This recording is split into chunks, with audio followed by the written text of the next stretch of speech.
Kelly, who of course we know her from Vampire Diaries, X-Men, Arrow. I mean, there's so many wonderful projects. Scorpion King. She's starring in Fallen Angels, Murder Club, Heroes, and Felons, airing on Lifetime this upcoming Saturday. Kelly, thank you so much for joining me today.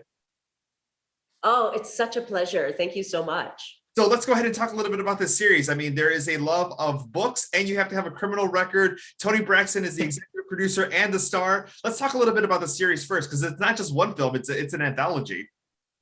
It is. So I'm in the second part, and I actually got to watch both of them last night, and it is so much fun. It's really a great show. I think there's a little bit for everyone. And you play a widow, and I don't want to give too much away. Everyone tries to play the internet detective. You know, I think no matter what's going on, everybody wants to play the detective. What was it like to be a part of this series where, you know, really nobody is safe and everybody has a finger pointed at them? Yeah, I mean, that's sort of the fun of these kind of stories, right? That you think you know what's going on, and then there's all these twists and turns, and there's so much unexpected stuff that goes on in this that you would never expect. So I can't wait. I can't wait for people to see it and see just how good their sleuthing is. Exactly. Now, you've worked with Lifetime before. How did this project come about? Were you friends with Toni? Did you know, how did the conversation come about to be a part of this? Actually, I met Toni on set for the first time. So I was actually in a Lifetime movie back in February. It was the film that got me out of the pandemic, called List of a Lifetime.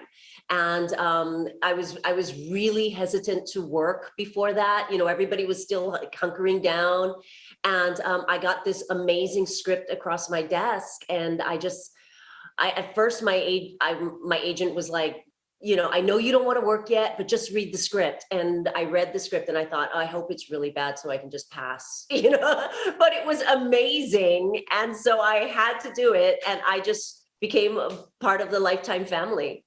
One of the things that I love about your career, and I love about you, and I've seen it in interviews before, is that you necessarily don't plan for something or hope for a certain outcome. You kind of like put it out to the universe, and then these magical things just happen. Talk a little bit about having that mentality, because I think that's something that a lot of people can learn from.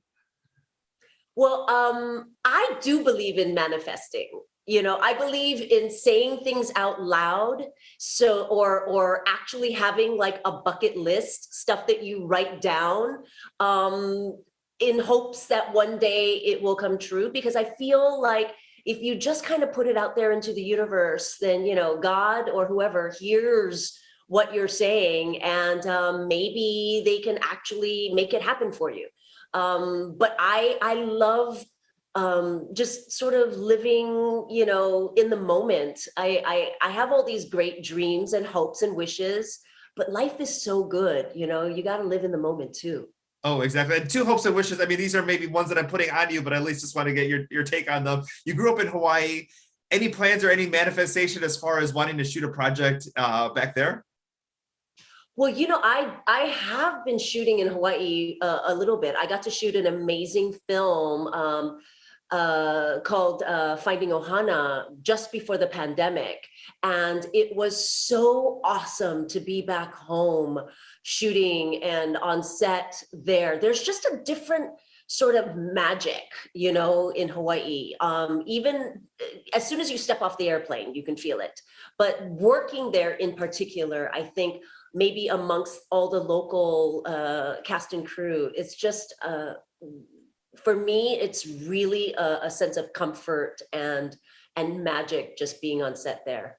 And I've also seen that when you were talking about moving from Hawaii to Hollywood, that one of the first images you had was Singing in the Rain, when all the celebrities were coming out and people were mesmerized by them.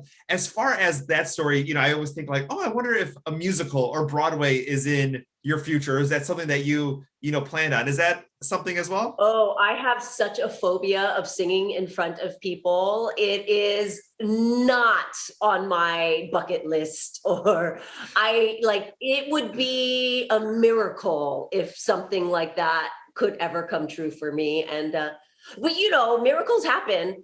I'm not saying that I'm going to be doing it, but yeah, it would be one of my absolute worst fears, of having to sing in front of people. Maybe we'll start with the play and maybe work our way up that way.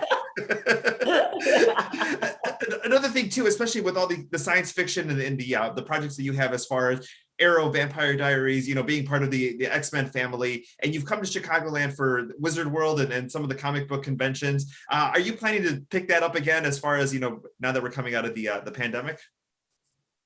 I'm still a little hesitant to be doing these in-person conventions. I love being able to connect with the fans, though. I really do miss that. One of the things that I love about being able to do it online is that you get to have a much bigger reach. So, you get fans from all over the world that can Zoom and, you can have personal chats with and stuff. That's the great thing about doing it over Zoom. I think it's going to be a little while more, before I will do the in-person stuff. Because I think that, there's still a lot of lockdowns and stuff happening all over the world. So we'll see. Well, Kelly, thank you so much for your time today. Fallen Angels Murder Club, Heroes and Felons, Saturday on Lifetime. And thank you so much for your time today. Thank you.